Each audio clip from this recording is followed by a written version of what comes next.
Okay, AGP, as soon as we hear from you, we'll be ready to start. Okay, Leah, can you give me permission to record again, please? Hold on, let me change it to a recorder.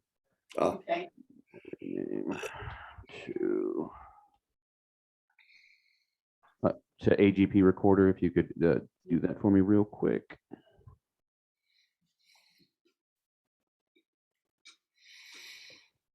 There you are. Okay. Okay, we are recording, we're live, and audio is up. So feel free to start whenever you guys are ready. Excellent, thank you. Okay, folks, I think we're ready to begin here. The morning social hour is now officially over, and I'll call this meeting of the special meeting of the Cambria Community Services District to order. If you would all please join me in the pledge. Leah, may we have the flag? Yes. Sorry, it was up before the fiasco and it should be up again. Give me just 1 second. Here we go.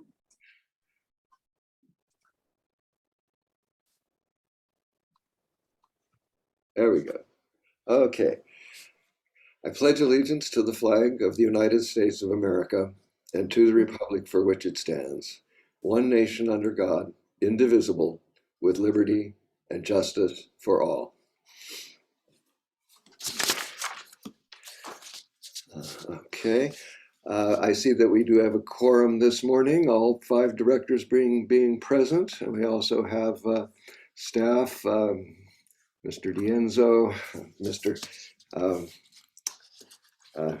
Suddenly Mr. Mendoza and GM Weigold and Ms. Duffield are all present. And we presently have 4 members in the audience. I don't have anything really for the president's report. Well, actually, yeah, let me just use this moment just to clarify one thing. AGP, I checked and I did see that the meeting that we're going to hold tomorrow, the equivalent meeting in January was recorded by AGP, so I presume that will be the case. You will be recording tomorrow. Is that true? Let me verify that with Trina and Bob, but I do believe that is correct. So Okay. I will verify and get a full answer to you in a little while. Okay, and let me piggyback one other question. Being recorded, I presume it will also be broadcast live? Yes, we can absolutely do that. So we'll get it going. Thank you. Good. Thank you. I need to let the public know, so I just thought I'd get that clarified. So thank you, and once you get back to me, we'll make the official announcement on that. No problem. Anyway, thank you everybody for being here this early morning. And I think we are presently ready to commence with the rest of the meeting. The public comment period, because this is a special meeting, public comment will be on agenda items. So folks out there, as you're waiting, once we get to the regular business, which is the next item here, then there will be those opportunities for public comment. And I'll let you know as we go further. The intent here is to allow try to get as much information and feedback from the community as we possibly can. So we look forward to hearing from you. So the first item is the discussion and consideration of our previous, that is to say the current strategic plan status report and update. GM Weigold, I think if you could sort of start us off on this by presenting the item. Yes, thank you, President Howell. This special meeting is in support of our strategic plan update. And the last update was held on a special meeting on January 24th and January 25th. So this first item is for a review of what we've done in the past 6 months and our current goals, so that we may use that as a starting point for the discussions in the workshop tomorrow. Thank you. So with that, I think we will just begin. I think this would be the moment for public comment first, and then from there we'll come back to the board for discussion. So folks out there in the audience right now, there are 4 of you. I'll call your names just so you know that, because I know you can't see each other, that we have Crosby and Laura Swartz. We have Dave Pearson, Dennis Duzick, and Michael Calderwood. I hope others will see fit to join us as the morning progresses. Yes, David Pearson first up. Good morning, David. Good morning, board. President Howell. Good. First, I'd like to. I've been remiss at not attending other meetings and getting the point across that I really appreciate the articles that ran in the Cambria CA about the 218 resolution to raise the rates. I thought those were all done extremely well, and I salute the board, especially President Howell, for getting those done and informing the public so well on the issues at hand. So thank you for that.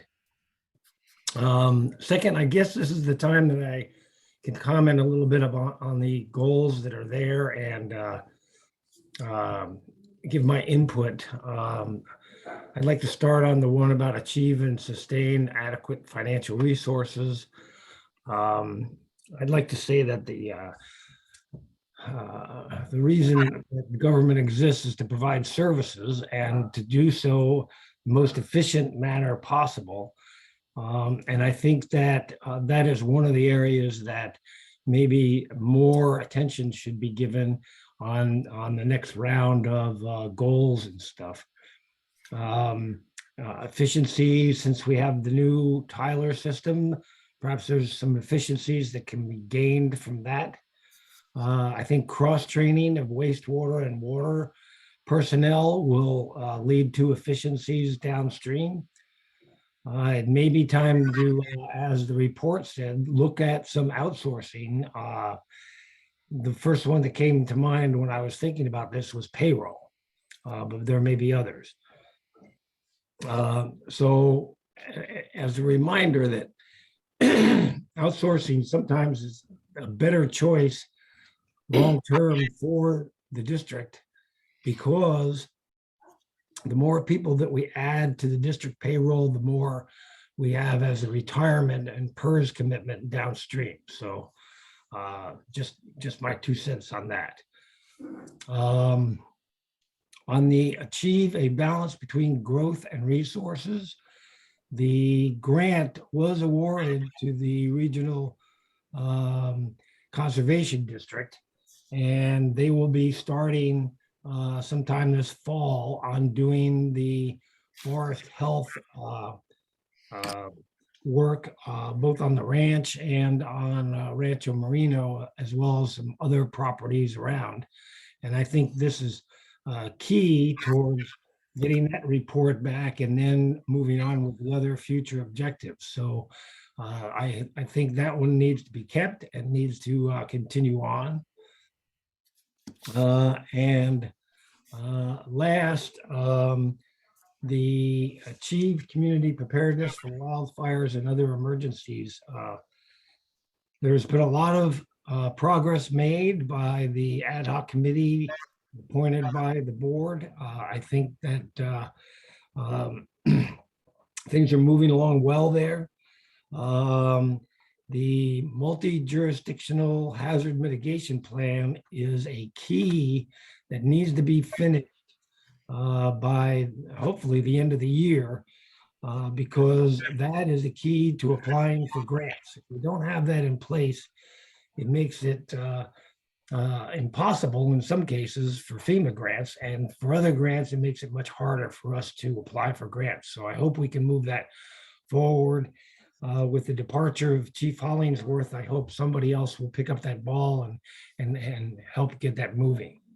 On the last item about research a defensible space ordinance, I recently ran a survey monkey of the members of the Fire Safe Focus Group, and the number one goal that they thought we should, as a group, pursue is getting that ordinance in place for defensible. All right, keep talking, David. That's okay. Sorry about that.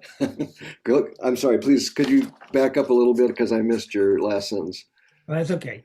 Yeah, the Survey Monkey indicated that the number one goal of the Fire Safe Focus Group should be to help with getting that defensible space ordinance done so that the local fire company is taking care of not only the unimproved lots, but also the improved lots and getting those cleaned up and in compliance with the state defensible space rules. And last, I think an added not goal, but objective here could be to start moving towards getting the Vets Hall upgraded to be an emergency resource center. So that if we do have an emergency, whether it's the wildfire, whether it's a tsunami, whether it's an earthquake, that the Vets Hall can be a true resource for providing help and relief to those who need it after such an event. Those are my comments. I appreciate being able to do so, and I look forward to watching some of the proceedings tomorrow. Thank you. Thank you very much, Mr. Pearson. Okay, it'll be, let's see, Crosby and Laura Swartz, followed by Dennis Dudzik. Good morning, President Howell and attendees.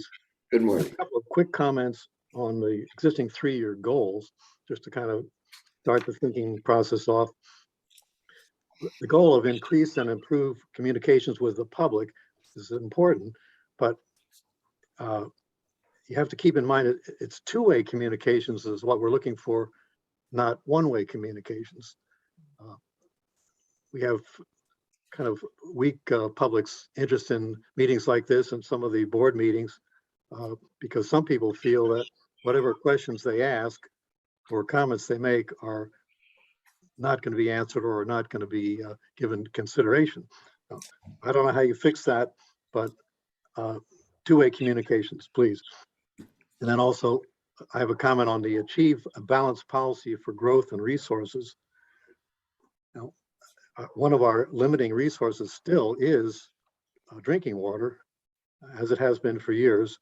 And I think the district, it's entirely possible to figure out exactly how much water we can get out of the San Simeon aquifer in a dry season, an exact number of acre feet, and then we can decide, if that's sufficient or not. But I don't see the district really working on this, and it's probably one of the more important things that we need to figure out. So possibly with the aid of the consultant hydrologist, we can run some stress tests through the model and see what really is possible. But I don't see that happening. It concerns me. Anyway, that's it. Thank you. Thank you, Mr. Swartz. Okay, Mr. Dudzik.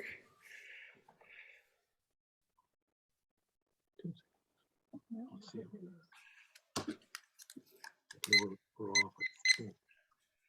There we go. Sorry, I missed the unmute button there. It was hiding behind some text. Well, welcome. Thank you, President Howell and board members and all public.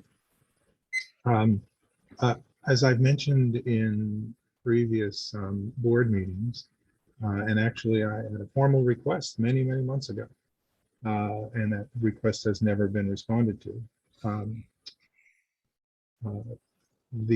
Specifically, your plan requires that you address achieving a balance with growth and resources.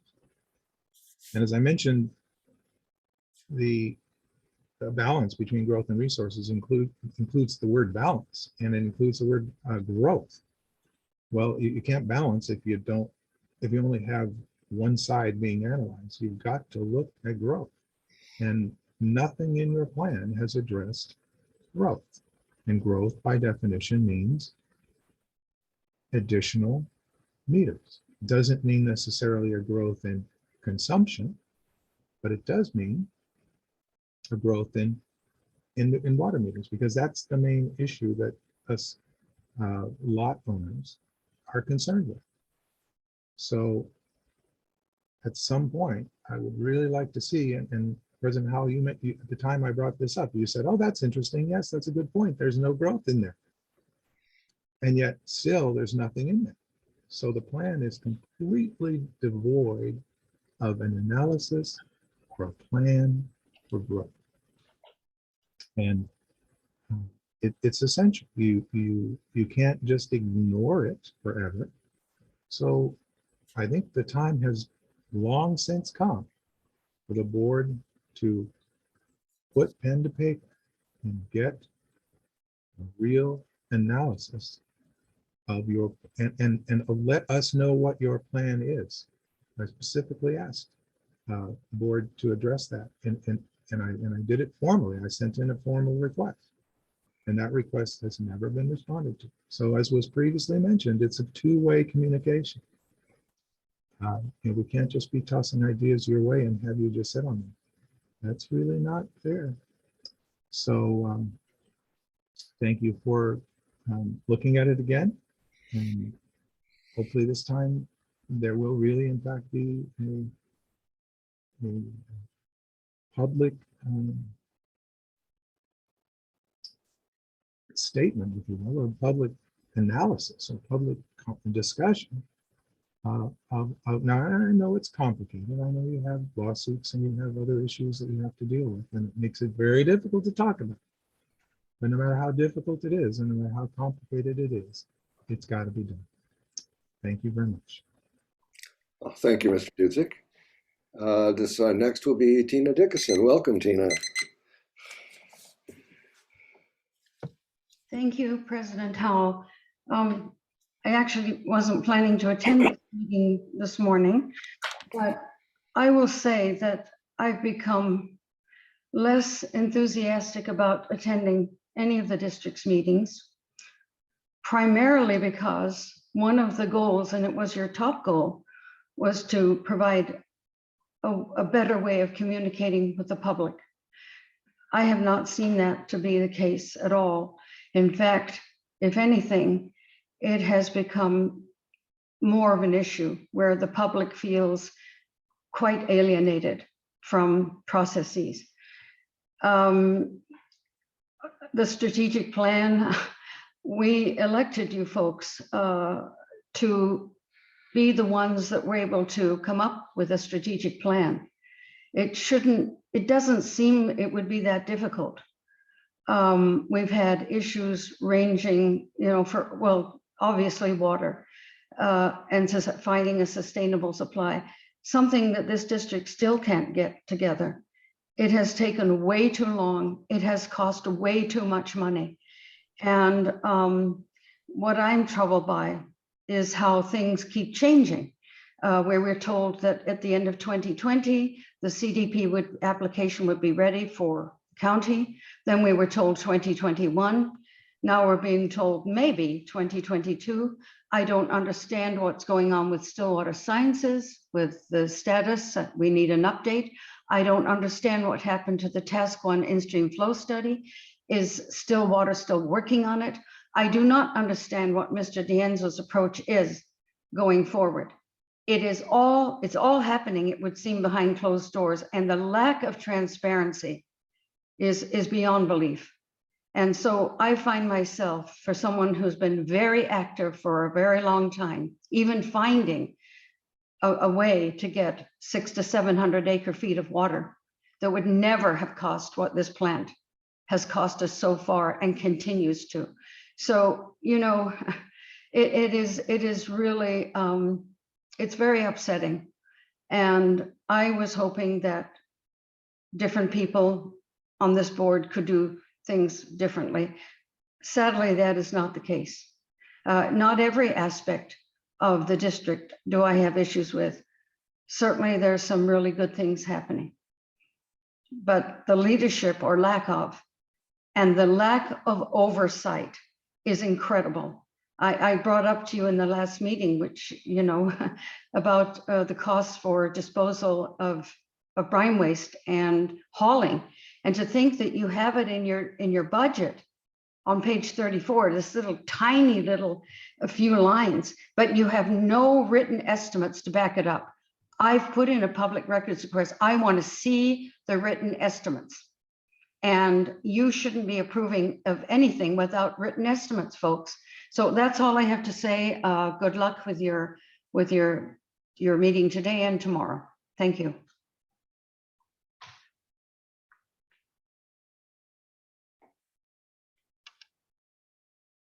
You're muted. Leah, do we have anything in writing, and commentary?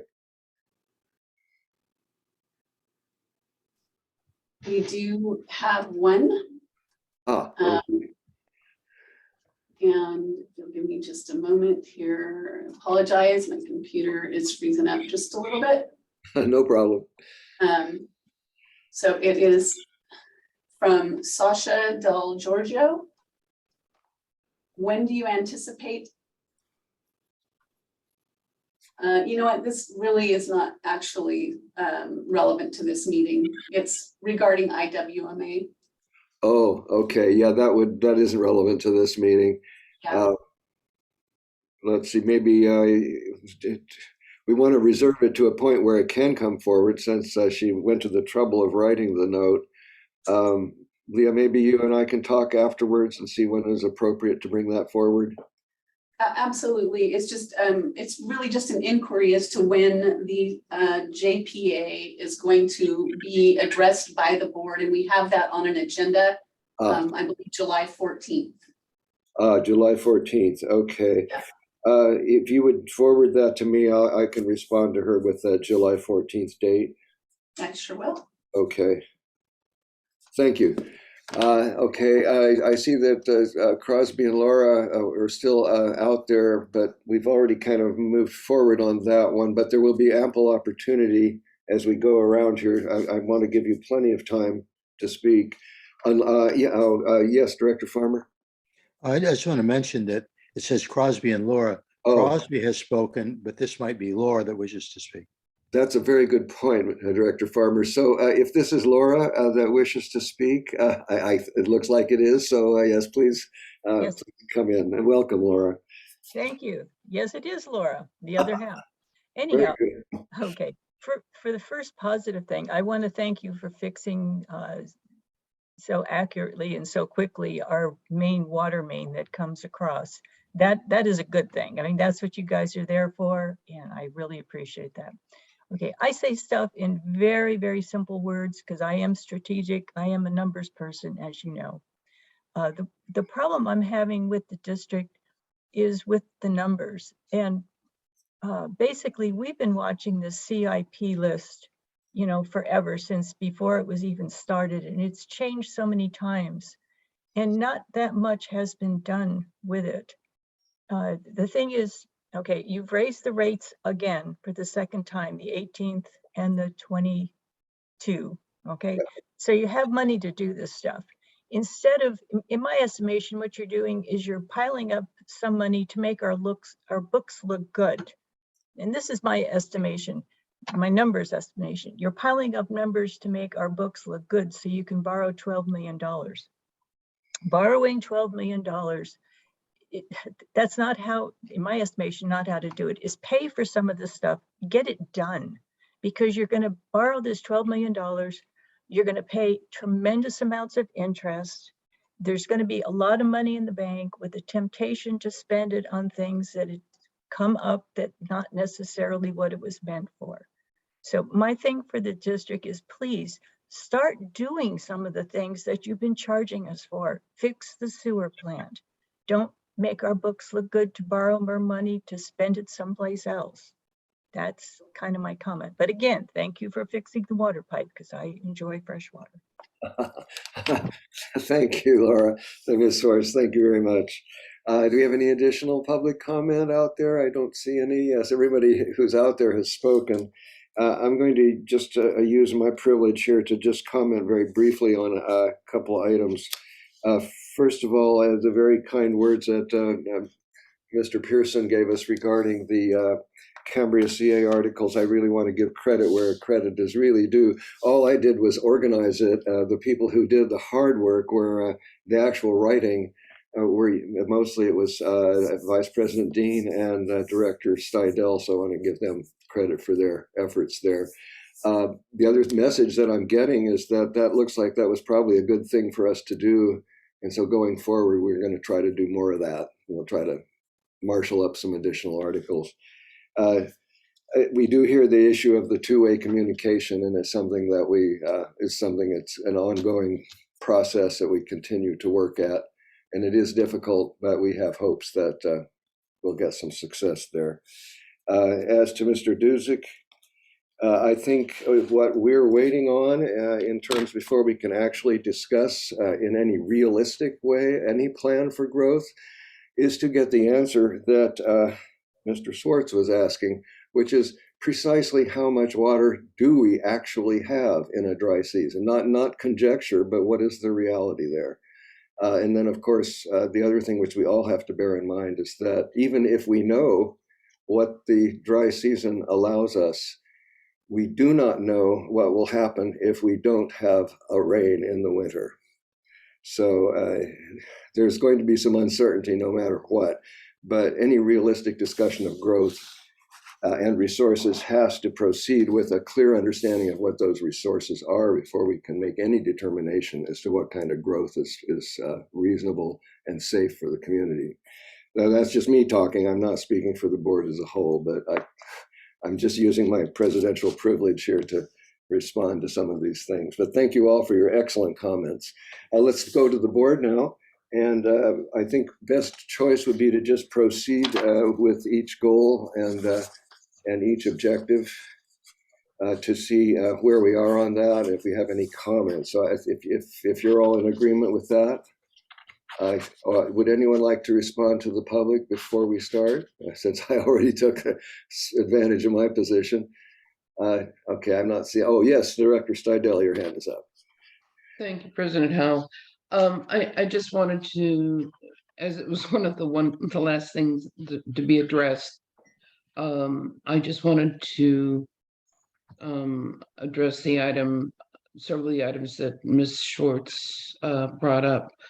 I'm concerned in her reference to inferring that the district would have a temptation to spend the money elsewhere if we were to get this loan.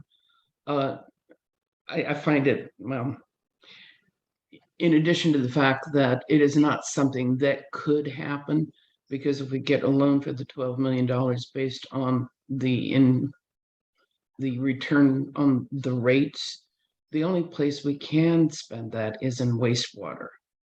That's where the money will be. It can't be used anyplace else. And I just want to make sure that the community understands that there is not a temptation on the part of the district to spend it elsewhere. Not only do we not have the temptation, we cannot legally do it except to spend it there. Okay. So I just wanted to validate that. There has been some fluctuation in the numbers on the CIP. Part of that is that it's over time, the estimates of what things will cost, of course, change.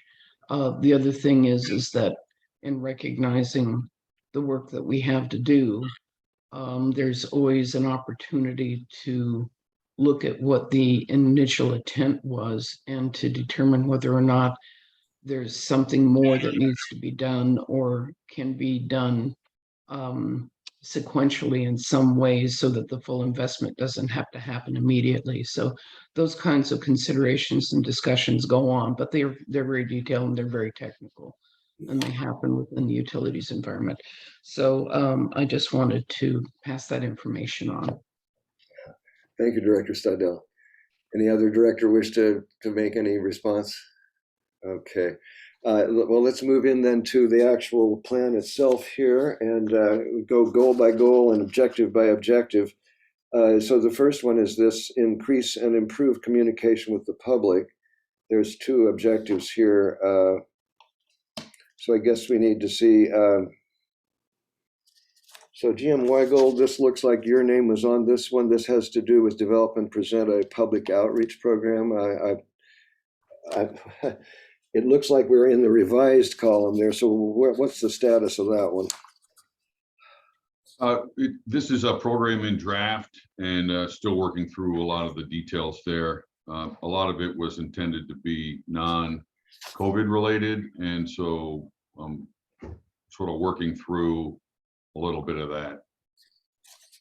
Okay, so I think we're good there. I think one of the things that we need to consider is as we move forward, some of these items we may, as we refocus ourselves tomorrow, some of these items we may wish to call out to be sure that we bring them forward and they don't get dropped on the floor. So as we move forward, we try to note those in particular. I can respond to the next item on there about the concept of holding 2 informal town meetings by June 15th. Clearly that hasn't happened.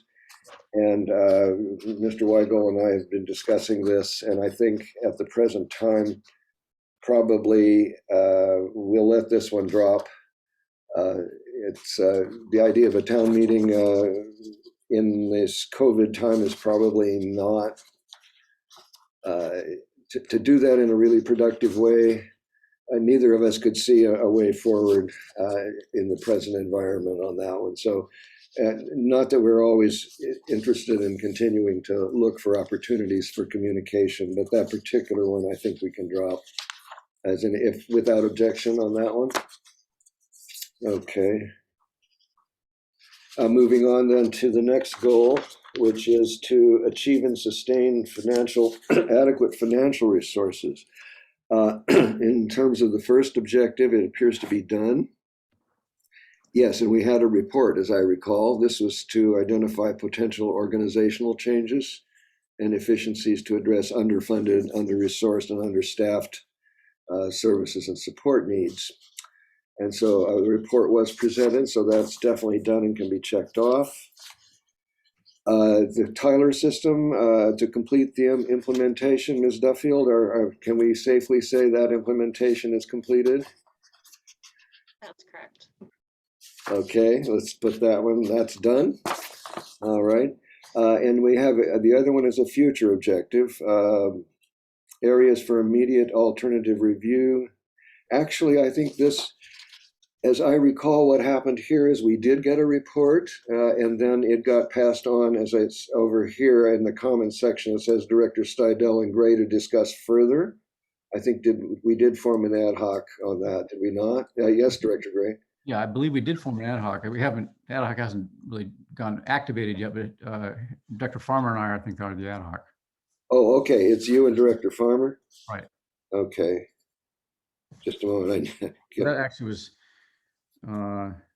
looks like that's been completed. If the well, part of it completed, but the ad hoc committee has been appointed. I'm sorry, one more time. The ad hoc committee. So I guess you'd say it's in progress because the ad hoc committee has been appointed. Yeah, I think in one sense, as the goal is stated here, or as the objective is stated, I think it's been achieved and now it's on an ongoing situation. That was the way I recall that wording, because the ad hoc is supposed to be kind of looking as an ongoing thing as to how we're going to fix that. So I think we don't need to worry about carrying that forward. It'll be carried forward with the board business, unless anyone feels that we need to specifically call it out. Yeah. Okay, not seeing anyone. Okay, let's go with that. Moving on then to the balance between growth and resources. And we do have, we had Director Farmers and Gray working on the Las Salinas Las Tablas Resource Conservation District, and that's complete, I believe. The grant application was submitted in February. And we're anticipating award announcements in May and June. Well, we're almost to the end of June. The grant was awarded. Oh, cool. Okay. It was awarded, so that has been completed. Well, now, there may be future grants because the program is recurring. So it may not be maybe a good idea to keep that goal or that goal going essentially with a further objective of additional grants or something like that. Okay, so let's keep that in our mind as we go forward then. getting additional grants. Mhm. Okay, now the other two are both labeled future objectives, so I don't know where we are other than, this was, it looks like it was going to be, oh yes, Director Stidel and myself were going to be working with with Mr. Dienzo to regarding a process to address recommendations for accessory dwelling units and affordable housing. It seems to me we're still, originally we were waiting for direction from the county, I believe, on this. And so are we just in a holding pattern or what's happening? I see Director Seidel nodding. Mr. Dienzo, do you have anything to add on that one? Are we just basically in a holding pattern here? Nothing to add on, Mr. President, how. Okay, thank you. I'm just making a note here as a holding pattern. And again, because we do have a board ad hoc, so it's one way that we can, I'm trying to keep a list of all these ad hocs so that we don't lose them. And even if it doesn't make it into our next iteration of the plan, it won't get forgotten. Director Farmer. Thank you, President Howell. I just want to make a brief comment with regard to the grant being received and with regard to resources.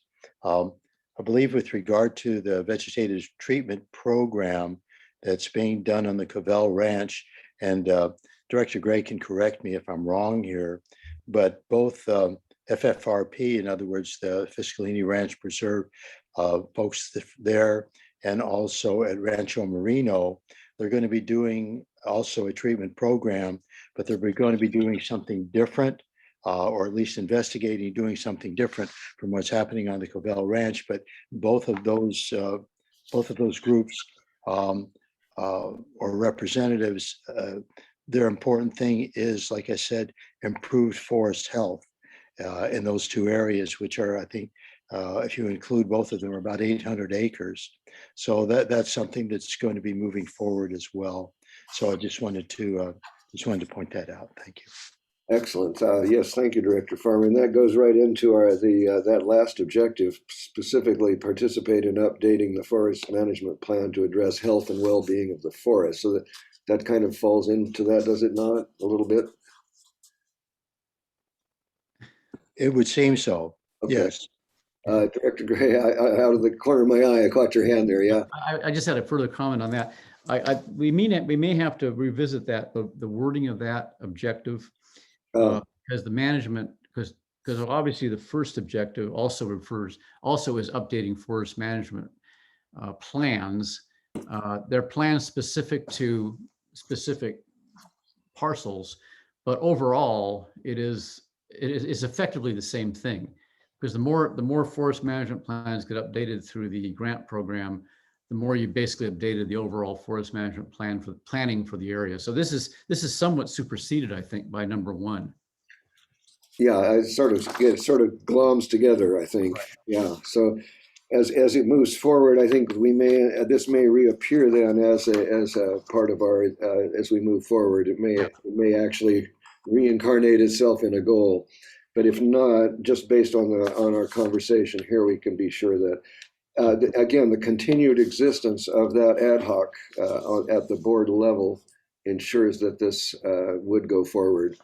And so, again, making sure that I keep my list of ad hocs up to date.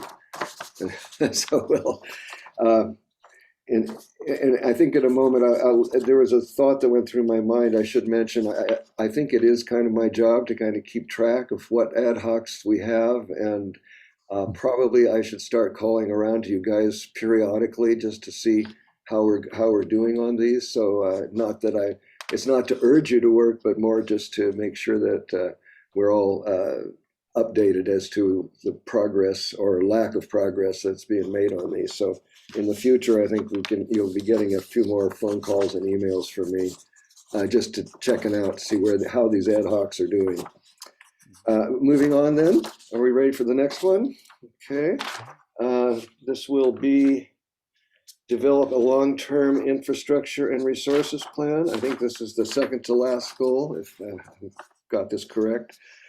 The first one, let's see, this is going to involve Director Dean, Mr. Dienzo, Ms. Duffield. I think Director Dean, can you advise us on the status of that first goal? This is a process for developing an annual capital improvement project list, et cetera, and lead to prioritizing of short-term infrastructure requirements. How are we doing on that one? You're muted. Yeah. No. Sorry, I unmuted and then immediately remuted myself. I think we're kind of waiting to see what was going to happen with the Prop 218 and what funding we were going to have. And then we were going to work on, I think the way that it's left is we were going to work on how to prioritize the things that are remaining that were not going to be covered by the IGA program. So that's one of the things we still need to complete is possibly looking at a 5-year plan going forward. You might check with Mr. Dienzo to make sure I'm remembering it correctly. Okay. Mr. Dienzo, would you care to chime in there? So I think this one dealt with our desire to standardize our priority system, and that's why finance manager Pam Duffield was involved with this too, because it was supposed to be across departments, not just utilities. Number 2 is the one that deals with utilities, and we're waiting for what projects could be funded, and if there's going to be projects that can't be funded with this with the recent rate increase, how are we going to prioritize those in the future? But back to number 1, we do have an ad hoc that was formed to help address this, because I did propose an idea to standardize the priorities list, but the result of that was an ad hoc committee. So we haven't met yet with that ad hoc committee. Okay, can you remind me who's on that committee? Just for my own records. Yeah, I believe it's Michael Thomas and I believe it's David Pearson. So Yeah, I think it is. Yeah. Okay, plus that would be the 2 of those plus you, Mr. Dienzo. Is that kind of? Yeah. Okay. Okay, so now I know who to ask, in terms of how are we doing. So the issue here is this is an ongoing project that and the personnel are now focusing in, I think. So it sounds excellent to me. Okay, and then as you already allude to, the second objective on there, which was to prioritize the other projects, and the wording, what I'm hearing is that is still kind of the to-do now that we have the 218 and we're kind of waiting for the financing to get in place, and then we start looking at what else we can do or need to do. Would that correctly describe that? Vice President Dean? Yeah, and actually objective 2 and 3 are kind of tied together. Yes. Okay, so those are kind of to-dos as we go forward. I mean, it's kind of the stuff you have to do anyway, in a sense. It's like making one of my objectives is to get up in the morning. I mean, we can't function if we can't put projects in, properly priorities. Okay, and as a future objective, it looks to me we have this was to the yes. This is actually is in the nature of a project almost, to review the current inventory requirements and make some recommendations to the board. Is this something we're even interested in continuing with, or how are we? Go ahead, Vice President Dean. I think we've had a little bit of controversy over whether R&I should be doing an inventory. I do believe that the finance department does have an inventory of our assets already for things above a certain dollar amount. And I believe Mr. D'Anzo has expressed that, you know, he has a program already also for keeping track of the assets in the utilities department. So I think perhaps we should meet with Mr. D'Anzo and Pam one more time to see if this is something they want us to move forward with. And also there was we do have an ad hoc committee on this right this second. I can't pull out of my head who it is. I think Mr. D'Anzo, remember, I should have looked at that beforehand so I could tell you, I'm sorry.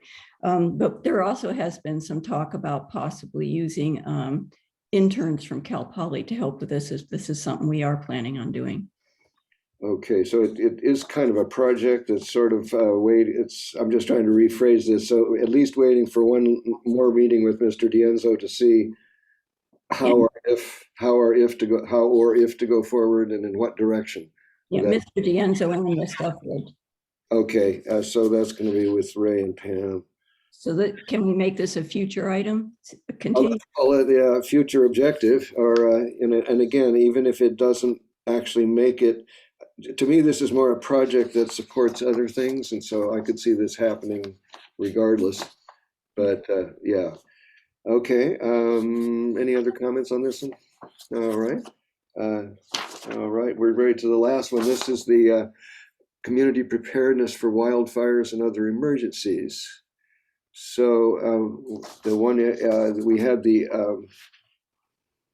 does anyone know where we are on this business of updating the already adopted multi-jurisdictional hazard mitigation plan? Does anyone have a report on that? Without the fire chief. It has to be updated periodically. You know, I think that's what Mr. Pearson was talking about. Right. Yeah, and it is a prerequisite for FEMA grants. Got it. Very important that way. So we don't want to forget. We have to keep after this. It's just kind of an ongoing situation, isn't it? Yep. Okay, that's important to remember.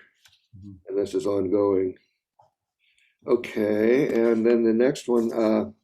This was the evacuation one. We did have the report, the evacuation routes and capabilities and support needed relevant grant applications, including. Is everything on here? It says done. I think Director Gray, where are we actually? Is everything complete on that? I think in terms of and Director Vice President Dean can add anything she wants or correct this, but I think we're done with this specific objective.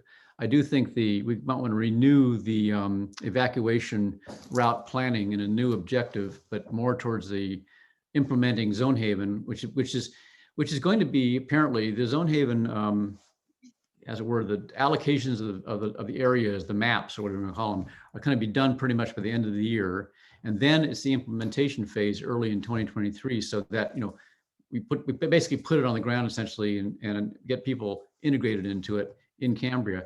And then the issue on the evacuation routes, we have routes identified, but of course there's the whole issue of what we do with that information and whether we have routes so we can actually establish and so forth. So I think the immediate objective, I think, is completed. I think that a new objective can be established in our next, in tomorrow's meeting, perhaps. Okay, that sounds like one that we want to be sure that let's not let that one drop on the floor tomorrow. Then I think we need to. So if you'll help me remember, everybody help. I don't know how much I'm going to remember, but yeah. So in fact, as we finish this discussion, we'll just review very quickly those that we want to be sure that some will just be taken care of in the ordinary course of business. But if we want anything to come forward to discussion tomorrow, we want to be sure to call those out. And I think that probably has to do with this last one that I believe the Chief Hollingsworth was very concerned about, that we really do need to do. And he specifically asked that this one not be dropped on the floor. Right.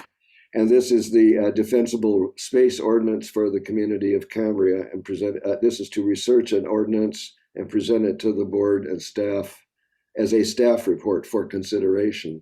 Mm-hmm. So yeah, that's kind of important. And does anyone have any other comment on that one other than that I presume you all concur with the chief on this, that, okay, I see all the nods. So this one will definitely come forward. Keep and bring forward. So let me very briefly review my notes and see if I've got the ones that we absolutely don't want to drop, that we want to be sure that they're brought forward for discussion tomorrow.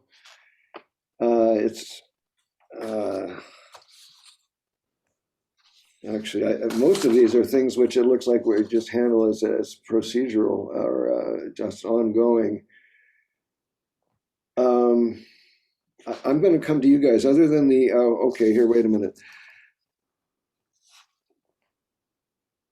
The only ones that I'm seeing that that I know that we really don't want to drop on the floor have to do with the fire preparedness. So does anybody else, and I'll make notes here, does anybody else have items in particular on this list that, I mean, not to say that they could all come forward, but things that we simply don't want to forget in the excitement?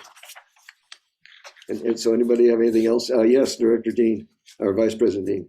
Would it help if I tell you which things I made a note of that we said we were going to carry forward? That would be good. Okay.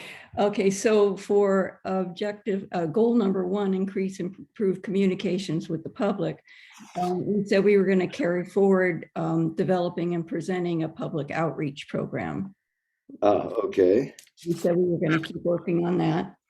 On the second goal, on achieving and sustaining adequate financial resources, we said we were going to carry forward objective number 3. We were to carry that forward in a board level. So I guess, yeah, that's not going to stay on the, and then, let me see here. Future objective was the inventory requirements. So does that need to be a goal on the next time, carrying that one forward? I don't know that it does. Well, that kind of depends on the level. I mean, it could feed into other things, but I leave it up to you guys, you know, how you feel about whether some of these things are going to get done anyway, but things that rise to the level of that, we want to be sure that this is part of the direction that we're going and that we're not straying from our intended. Yeah, go ahead. And then the final 3-year goal, the preparedness for wildfires and other emergencies, pretty much all 3 of these, we decided we needed to continue. Okay. Some alteration to number 2, because we did get some grants, and we know in the future Zone Haven needs to be implemented, but I think it's helpful if our board ad hoc committee continued. Oh, I missed the forest management thing. I just noticed on the growth and resources one. I'm sorry. I think that's why Director Farmer probably has his hand up. But, you know, I think we need to continue on with our work on evacuation routes and probably also look into safe haven places for people. I think that was something the chief was wanting to look at, you know, so if we're in a situation where we can't all evacuate at once, there's places people can go and wait out until they can. So I think we need to continue on with some of that.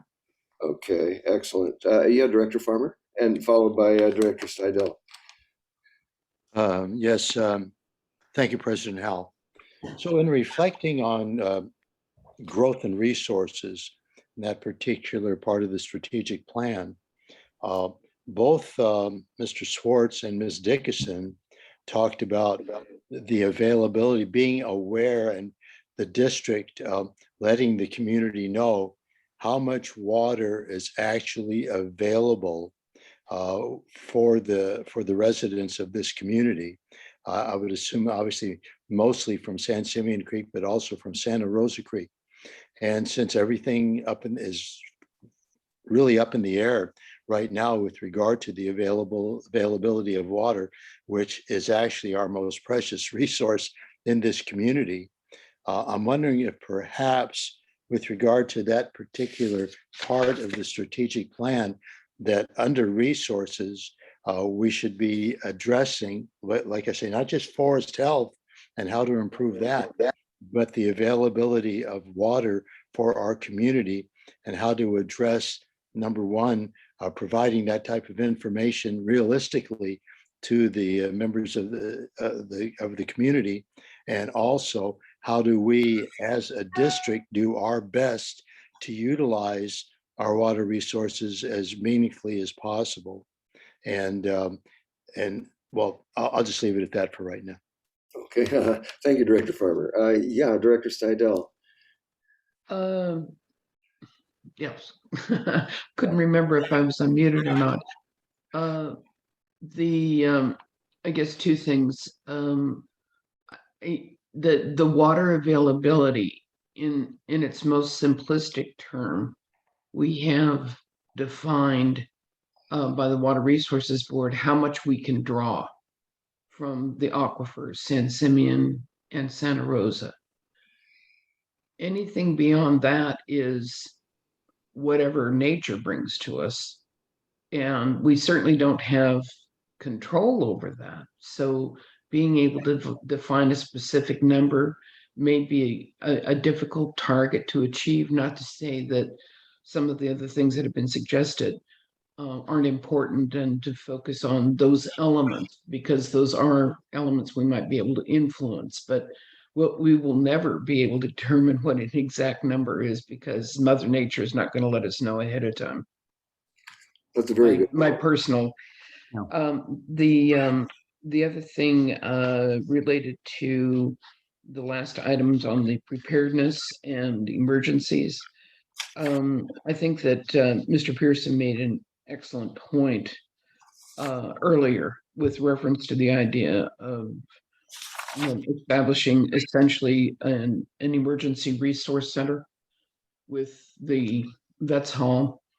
And there would be some upgrades of things that would probably need to happen with the Vets Hall in terms of its own personal infrastructure to be able to do that. So I think that's something I'd like to suggest we keep on the table and have some serious discussions about.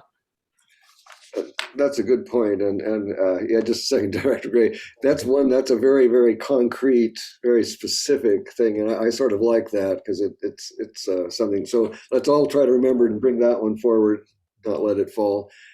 I'm going to listen to this meeting after we're all done and try to take some notes for tomorrow, but I don't guarantee that I'm going to get it all. So it's up to you guys too to do the best you can to kind of remember what we're doing here today. I think Director, Vice President Dean, or no, it's Director Gray. Did you have? I just had a couple of comments to make on the Vets Hall, enhancement. Where and that has to do with grant opportunities too. That actually is a separate. We should add that as a separate item. Make sure we think of doing that. That's a little distinct from the other three, but it's very important. So we have to keep in mind as an added objective, I think. Yeah. Just a little comment on the water capacity, the aquifer capacity issue. Before we go off as a board directing people, staff or whatever, to try to figure out how much water we have in the aquifers, we have to remember the urban water management plan is the actual official way that we address that issue. We're talking about safe yield, essentially. How much can we pull out? Not what we're legally entitled to pull out, but how much we safely can pull out. And the UWMP, that's what we're supposed to do with the UWMP. So I think we should leave that, make sure that process is not, second guessed or disrupted, and that it's ongoing. But we're already doing that essentially. Is my main point, and we should make sure we get it done and update as necessary. But it's a process that's already in place. No, that's a good point. I think, yeah. I'll just piggyback on that a little bit. The whole issue of how much water is there, how much do we have, what can we use? Not only is it's so many unknowns that I don't know if we're ever going to get an actual number that we could point to, as Director Stidel pointed out. But we have Mother Nature as well to contend with here, or to cooperate with. But not only that, we also have human nature to deal with, and even if we had a finite specific number of gallons available to us, the other issue is still flexible in terms of how much water do we actually need, and that depends on how much people use. And that's a human thing, and it's something that we only have partial control over. So whatever exercises we do in this area, it's going to be more an issue of probabilities. You know, and so in a sense, it's still a gamble, no matter what we do. It's kind of a horrible situation to be in, but that's just the nature of it, of the world, I think. There's a certain amount of uncertainty in life, and this is one example of that. Okay, enough of this philosophizing. So I think we're ready to move on to the next agenda item. Before we do, is there anything else that let's see, I'm specifically addressing Director Steidel and Vice President Dean. From your ad hoc report, is there anything that we need to call out at this point as in terms of bringing things forward, or items that need to inform our discussion tomorrow on before we actually move into the public comment area here? Yeah, Vice President Dean. Well, our final ad hoc committee report is included in this agenda that we have here under the first part of the agenda for tomorrow. But I just wanted to emphasize that what Director Steidel and I did was research other communities' strategic plans, and also what our district responsibilities are, and try to give you examples of how we could focus our strategic plan goals towards the services that we are obligated to provide. And I just wanted to emphasize that what we put in our report are examples and suggestions on how we can do that we are not trying to do this plan for the whole board. This is just what our research showed. These are our suggestions on how we can move forward, but it's up to the entire board to determine those goals and objectives. It's not, we weren't trying to run the thing. Oh, We're just trying to provide some information on what we saw seemed to work the best for other areas. So. Excellent. Yeah, and that's sort of the way I took it. Let me see. Yeah, Director Steidel. I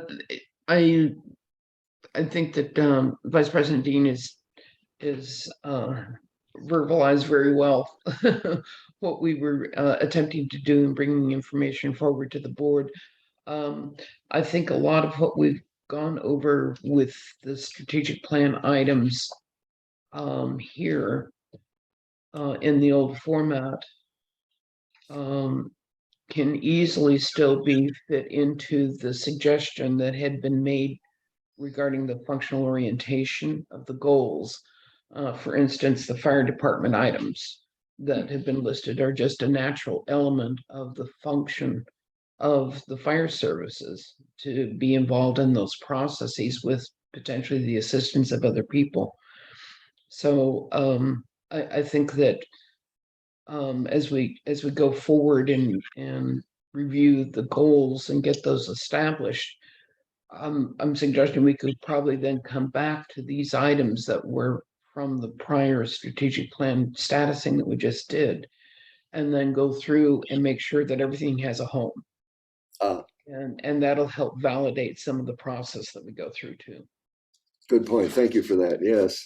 And the other thing, the reason I'm bringing up this now is that when the two of you presented your report, it was the board was Director Farmer and I were both not present at that. So I just wanted to give I think you guys kind of know how I feel about it. I've been very favorable to the recommendations of the report, but I don't know that Director Farmer had a chance really to respond to that report. Director Farmer, if you have any thing you'd like to say about that report, which has to do more with how we conduct the meeting tomorrow. I think what I'm going to have to do, and I haven't done this, and I'm embarrassed to say this, I should probably watch the meeting that I missed before I make a comment. I know that sounds kind of silly that I'm saying that.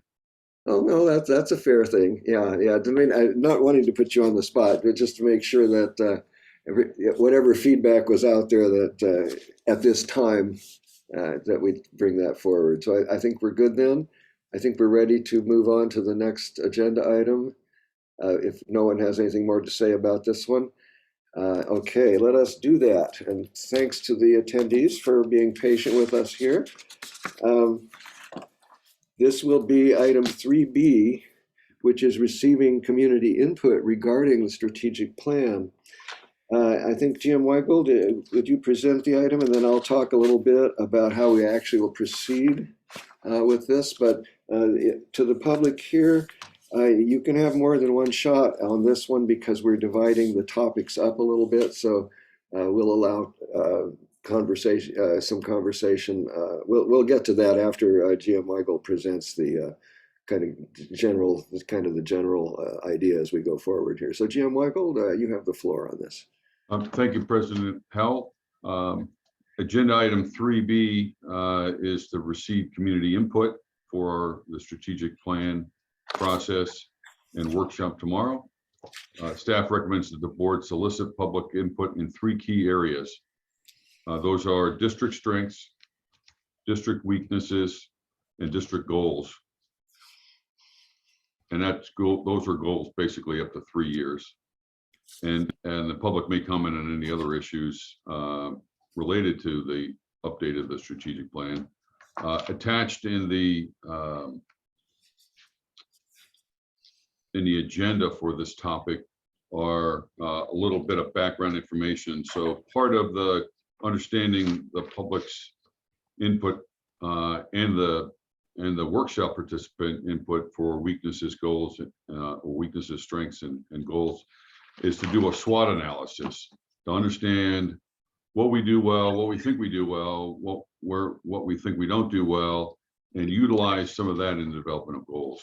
That's part of the process. And so there's a little bit more information on page 10 of your agenda that talks a little bit more about those individual areas, as well as external factors and trends. So with that, I'll turn it back over to you, President Hell, for input from the public. Okay, thank you, Jim Weigel. So before we go forward, then I want to make, I think AGP, you'll need to correct me if I'm mistaken about this, but I want to advise people before I actually get into this, that the session tomorrow will be, there's 2 issues here. It will be visible. It will be broadcast by AGP. Yes. Yes, thank you. And so you will be able to, you go and find AGP online or however they do that. Slowspan.org. Slowspan, that's right, slowspan.org to see the meeting as it progresses. And that will allow you to actually see us on the screen in our Hollywood Squares kind of situation here. So this is if you want to see what's going on. If you want to actually talk to us or give us comment, actually we don't receive public comment tomorrow, but you can also call in on the phone link that's provided in the meeting announcement. But I wanted to just advise you that there is a visual as well. It is available from Slowspan.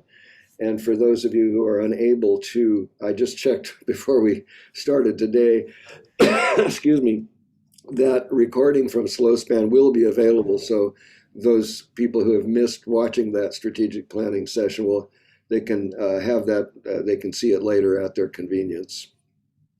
So having said, so this is really the opportunity to provide public input to that process.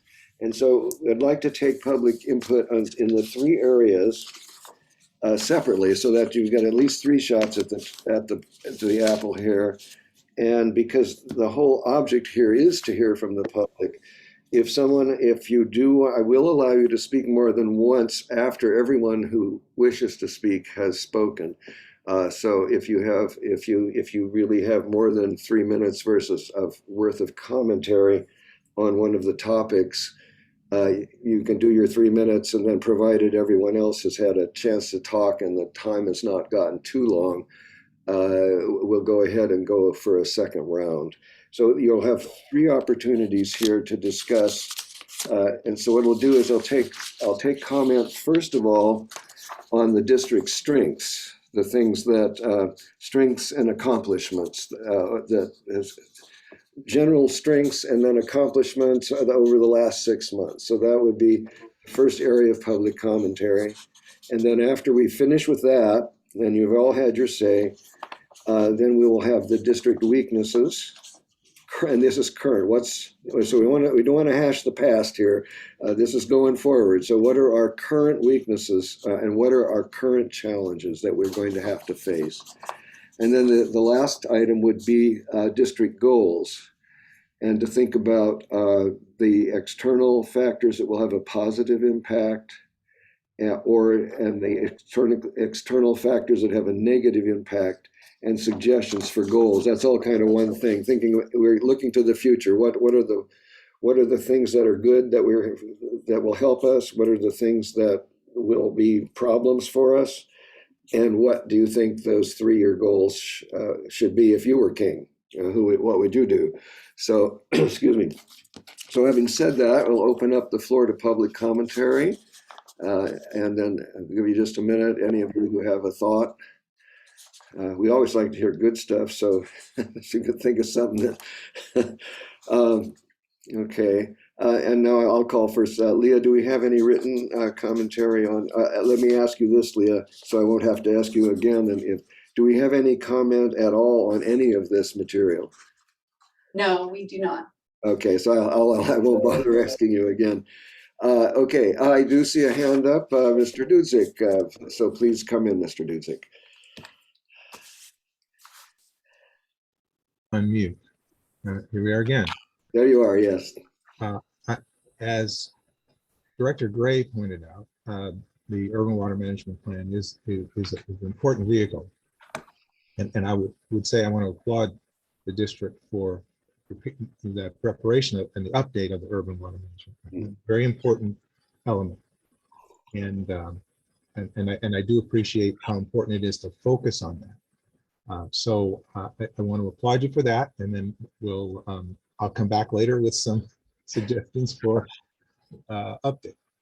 Okay, thank you, Mr. Dudzik.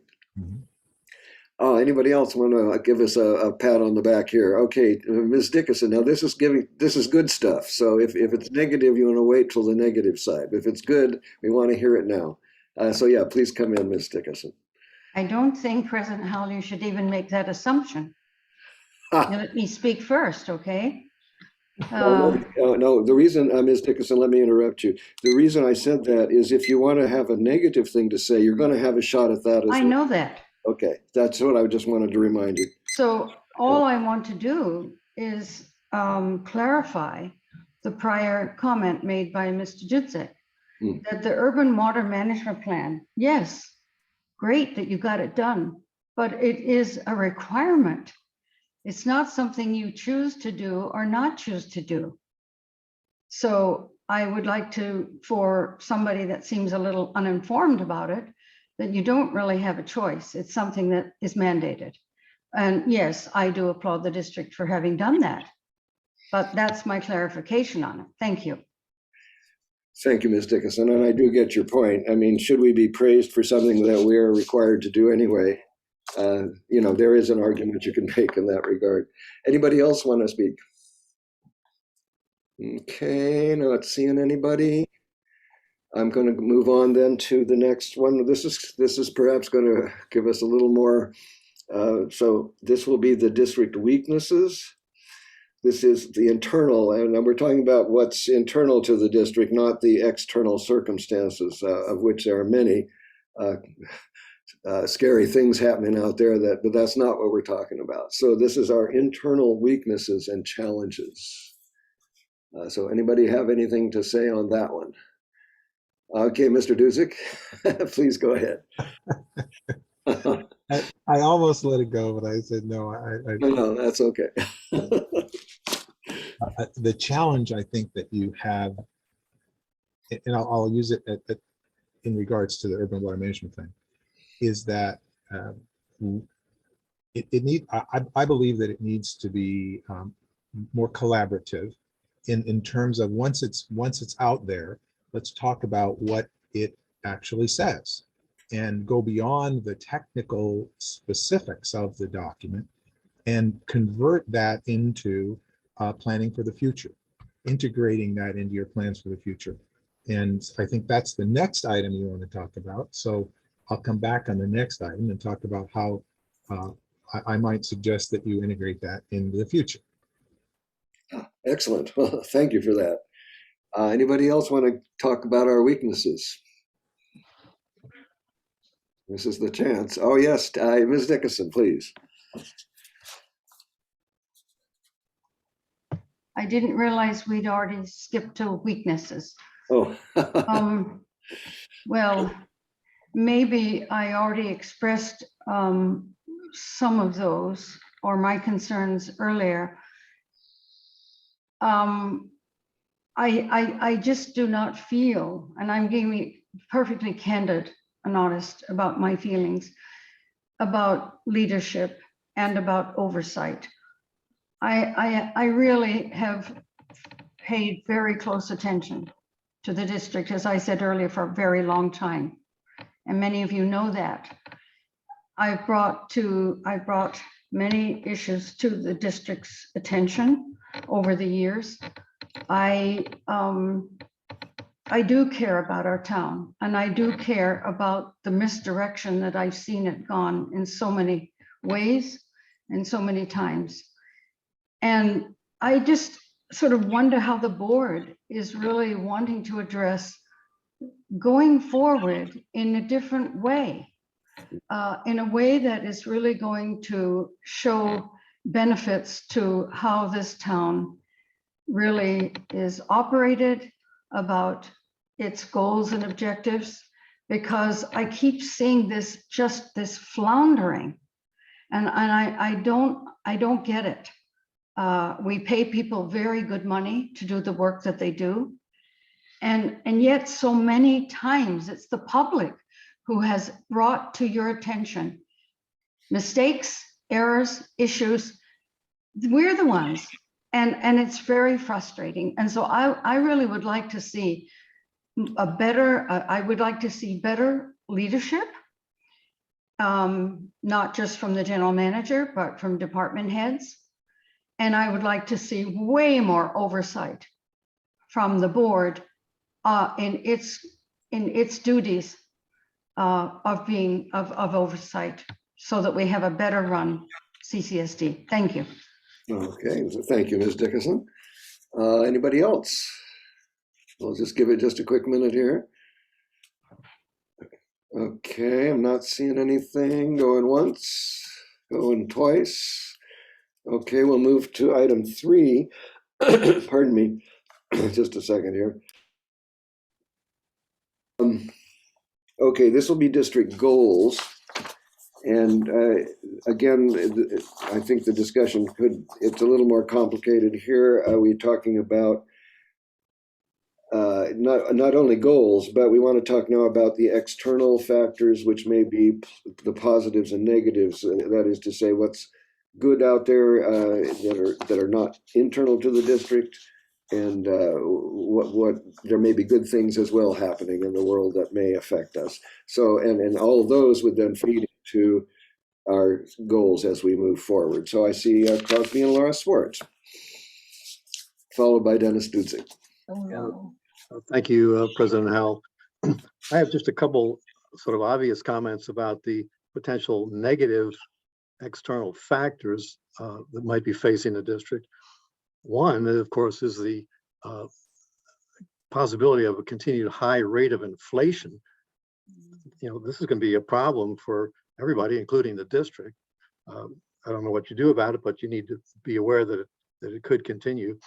And the other one, also obvious, is that if we get into an extended period of drought, that has a major effect on our water supply. So those are potential negative factors. And that's just my observation. Thank you. Thank you, Mr. Swartz. Yeah, those are things, both of those are things that kind of keep me awake sometimes. All right, Mr. Dudzik, followed by Mr. Calderwood, followed by Ms. Dickinson. Thank you again. Welcome, President Howell. So what I'm addressing here is how to pull this urban water management plan into focus. And it goes back to the question of public input and how that all needs to be managed going forward. And I'll give you just one example, and see, and maybe we can talk a little bit more about that. But so the United Lot Owners of Cambria commissioned the engineering firm of GEI to complete a detailed review, and I'm going to read some of this, so I apologize for that. I want to make sure I say it precisely. They completed a detailed review and analysis of the the 2020 Urban Water Management Plan. This was done in February, and this information was communicated to the board. And the conclusion of the GEI analysis of the Urban Water Management Plan is that the moratorium on water connections imposed by the CSD in 2001 is a measure representative of a past era in water management, no longer reflects current or anticipated practices, attitudes, and regulations. The analysis demonstrates that today, based on residential water use projections for 2025, there is a clear basis for immediate permitting of 184 additional water meter connections without compromising system reliability for the existing users during multiple year droughts and without relying on any water from the WRF.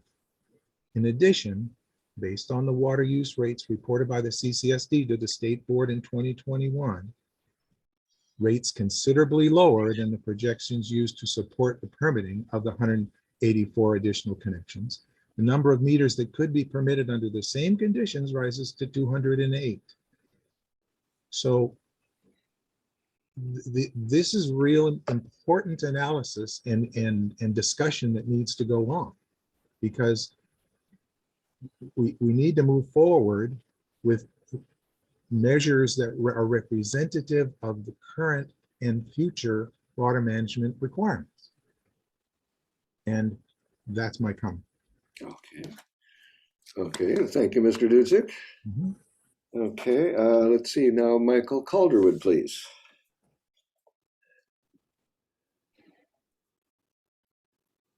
Good morning. Good morning.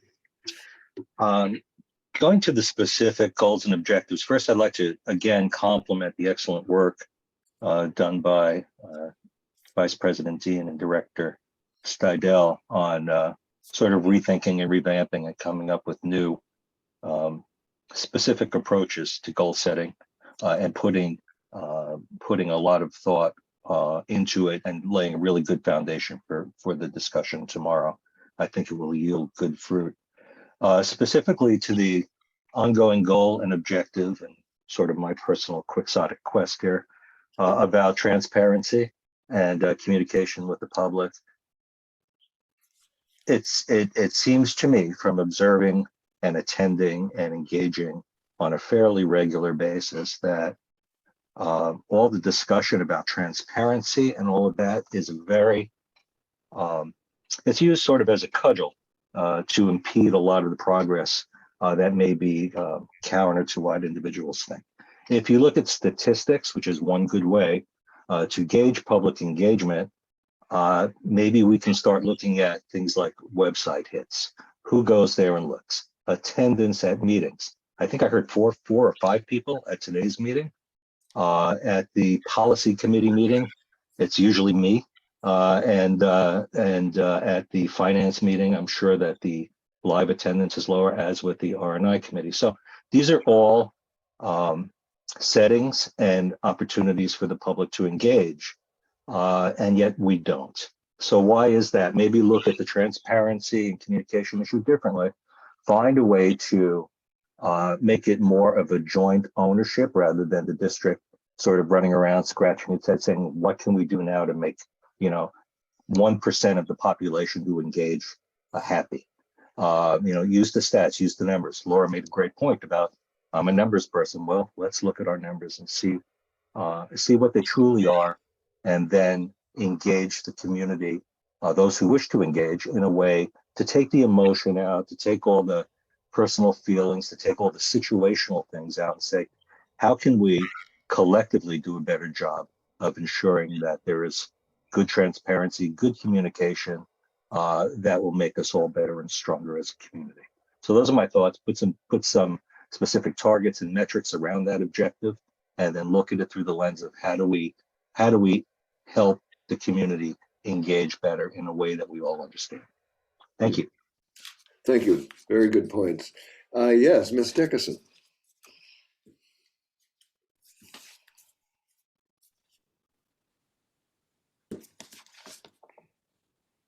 I think, or no, who's this? Oh, I'm sorry. There we go. Got it. Thank you, President Howell.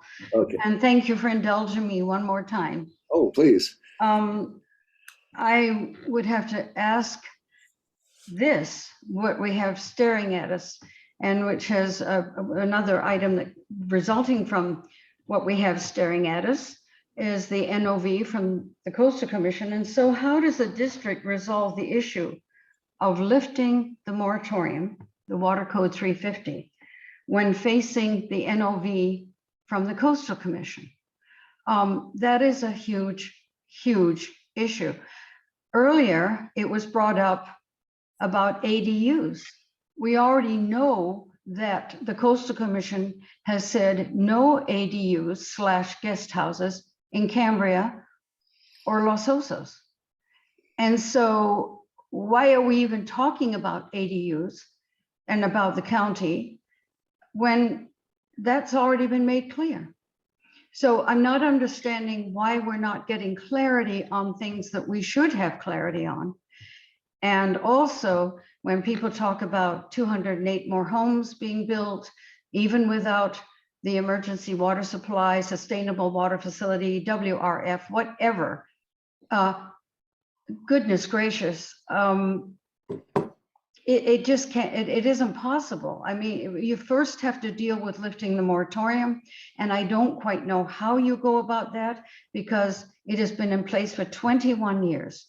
And so, you know, these are obviously difficult issues, and I would think Mr. Hirsch might be able to help us out a little bit if he so desires, but it is not, San Simeon is considering lifting their moratorium and letting all 14 on the water wait list build with 148 acre feet of water supply allocated, not supply, allocation.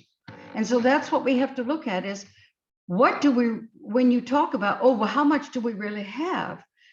What about droughts that really do affect the amount? And right now we're allowed to water 3 times a week, 15 minutes each time, which I find ludicrous at this time, at this point in time.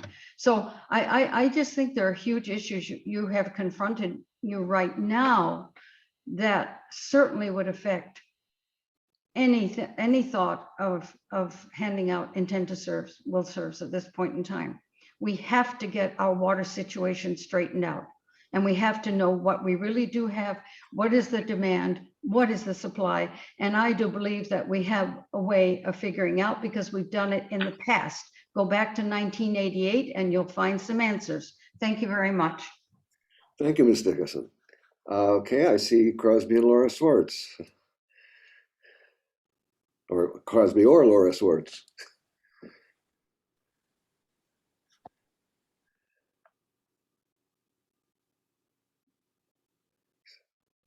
Can you hear us? Oh, yes, thank you.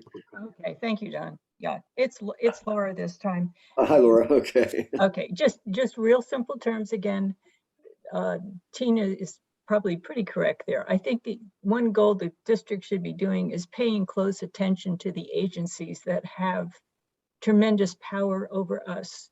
I mean, it goes, that's what I'm saying. Look at the agencies. The other thing for our resources and growth, we need to look not only at water as a resource, we also need to look at our evacuation plans, how to get out of here. We also need to think every time you build a house, in most places, you're going to be taking down forest. This whole place is an ESHA. We need to be very aware of all of our resources, not just the water, pay attention to the agencies, and we'll probably have life go a little easier. Thank you. Thank you, Ms. Swartz. Do we have any additional public comment here? We'll wait just a minute here. I'm not seeing anything going once. Sometimes it takes them a while to decide if they want to talk, so going twice. Okay, public comment is now closed. And I think for this item, does any directors have anything they wish to say regarding this item before we move to the next one? Not seeing anything? Okay. Let me pull my agenda up. Hold on a second here. Okay. So item C, I think at this point, sorry, I seem to have misplaced my agenda. Jim Wegold, what's next? Would you mind reading the next item for me? Because I can't find my notes. We adjourn to tomorrow's meeting, I think. Yep, President Howell, I recommend that the board consider adjournment as agenda item 3C is really the workshop for tomorrow. And so, although I suppose you could suggest district council could weigh in, but we could take public comment on this item, or should we wait? It would be appropriate to take public comment on this item as well as item D, since the format of tomorrow's meeting doesn't lend itself to public comment. Good point. Thank you, Mr. Hurst. So right now, we've got two issues here. The item C, which is the meeting we're going to hold tomorrow. And this will be the public's opportunity to speak for public comment for that. And then the final item has to do with scheduling an additional planning workshop. So once we complete the commentary on item C, we'll briefly look at item D as well to make sure that everyone is clear about that. So this will be public comment on item C, and I see Mr. Dudzik hands. So Mr. Dudzik, please come in.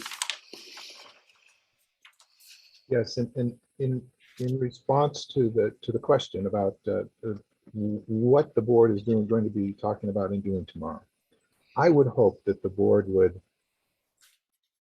really look at the achieving a balance with growth and resource. Look at that as a mandate.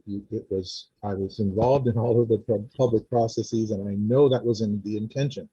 It was the intention to balance, to strike a balance with growth and resources based on best efforts, best judgment, best data, and put it in. So, and your comment, President Howell, was, that we need to know more about the availability of water, and it's been brought up by the other public members. And Director Gray pointed out that's what the Urban Water Management Plan is for. That's why I brought up the GEI report, because that's real data. That's professional people looking at that data and coming up with an analysis. That needs to be part of your discussion tomorrow, so that by the end of the day tomorrow, you've got a plan and a schedule to acquire the information, to develop the detailed action items to get to this balance with growth and resources. And I really would hope you do that. And one slightly related item, but related to everything here, is the question of who is authorized and responsible for responding to public comment, because there needs to be specifics on that. So, for example, when a member of the public requests an agenda item be placed on the calendar, and months go by and there's no communication either way, there needs to be a tickler file. There needs to be a real plan for assuring that public comment is addressed, and it's addressed in a way that's appropriate. I appreciate, President Howell, your comments here, but that's not a response to an official request for a board agenda item. And so, again, I would hope that your policies and your procedures include those kinds of things to make it It goes back to transparency. If the public provides information, provides requests, provides, uh, uh, engages in dialogue, and it just goes one way, it's not dialogue. So I would hope that your process tomorrow integrates that, and we see a significant expansion in the scope of work under achieving a balance of growth and resources and public interaction with the public. Thank you. Okay, well, thank you, Mr. Dusek. You raised you gave me a few ideas here, so we'll think about this. But the whole issue of two-way communication is probably a big one. Yes, Ms. Dickinson. Oh, thank you, President Howell. Am I muted? No, we can hear you. Okay, thank you. So something came up, and I don't know if you'll be addressing it actually tomorrow or not. It was sort of ambiguous to me.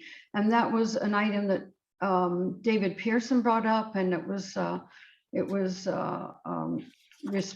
enthusiastically responded to by Director Steidel and agreed to by Vice President Dean. And that is to upgrade the Vets Hall for maybe for a center for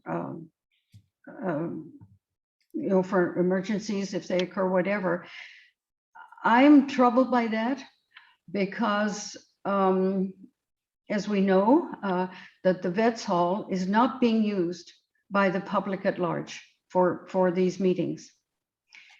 It is being used by the American Legion almost daily, if I'm not mistaken. They have a number of events. They're using it.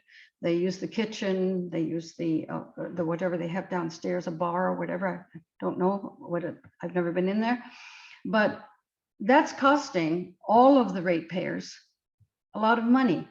And when Greg Sanders was on the board, he reduced their contribution for using it from $1,000 a year to $1. And I object to all of the ratepayers having to contribute if this is going to be really an expensive project. And I do not think it's fair.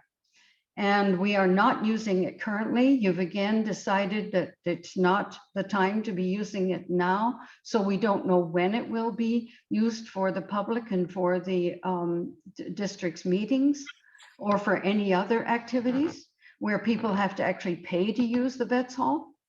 So I think this needs to really be looked at, and it's just been swept under the carpet.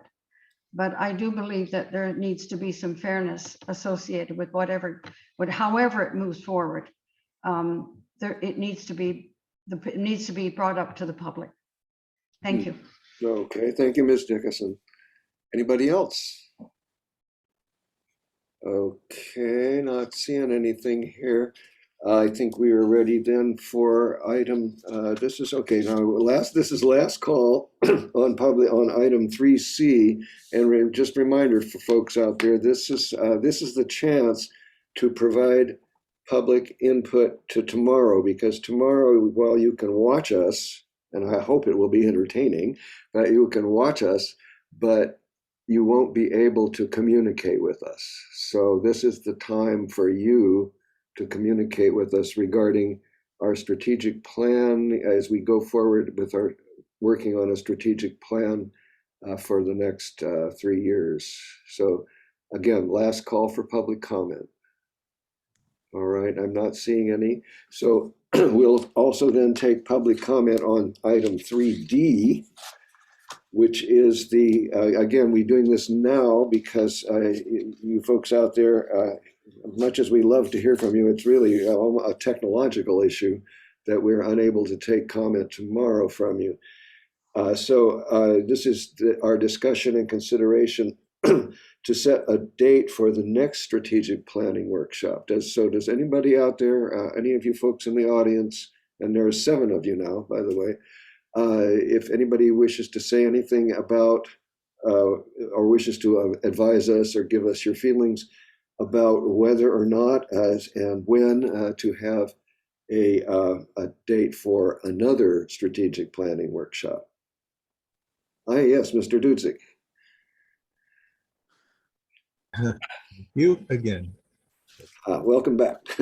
My only comment here is to please request that you give more notice on the public workshop. The official notice for this workshop that I saw came out last week. And for many people, that's just not enough time to schedule this kind of time off to do that. And one last comment, and it was just I was remiss in Director Farmer. I did want to thank you for your comment earlier that it's important that the community know on the availability and to put that into context. And I appreciate that you brought that up. That is something that needs to be actively included in the workshops as well as in the committees. Thank you. Thank you, Mr. Dudzik. And we duly noted on the more notice thing, we will need to be a little more. I kind of have a feeling, that we would have liked to have seen more of you out there, so we do need to work on that. Yes, Ms. Dickerson. Thank you, President Howell. So the way I look at this is I think this is this your third strategic planning workshop or second with the consultant tomorrow? This is fourth. Four? Yeah. Okay, so I would think from now 4 tomorrow, isn't that enough to give you guidance for all of you to have enough guidance? You've had some input from the public, but again, it's why we put our faith in the people we elect to be able to do this job. And I think it's pretty clear, if I were on the board, it would be quite clear to me what the goals and objectives would be. And so I would say, I certainly would object to having to pay for a consultant for one more. And I would think that by the time you get to the conclusion of tomorrow's meeting, that you should have some pretty solid, a solid basis for going forward. And, I wish you well with it. I know it's sad that only a few people seem to show up, but I think a lot of people just wash their hands of the CCSD. They do not have good feelings about the CCSD. Many people in this town don't show up because they don't like coming to the meetings, and they are hard. I've sat through many where we've had 6-7 hours at a time, or more. And that's when they started, a little later. But anyway, I think I really do believe you have enough, and you will have enough to make some pretty good decisions, hopefully good decisions tomorrow. So good luck. Thank you. Thank you for your good wishes, Ms. Dickerson. Anybody else? Okay. This is the last shot here before we're almost ready to adjourn. We'll have final comments by any board members, and then we'll ready for adjournment. Anybody else in the audience? One more time. Okay, seeing none, back to my fellow directors. Do you have any additional comments, anything you'd like to say to the public or to each other before we adjourn? Okay, oh yes, Director Farmer. Yes, I'd just like to thank everyone that did attend and the thoughtful comments that they provided. Thank you.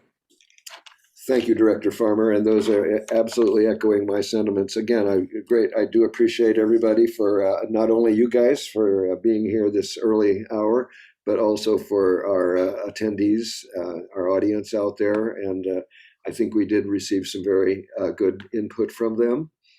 It would have been nice to have had more folks here, but I think the ones we have have offered us some very good suggestions. So we'll certainly take all those into account.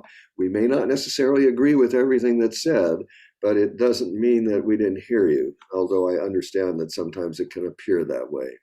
So I appreciate everybody, and we'll see.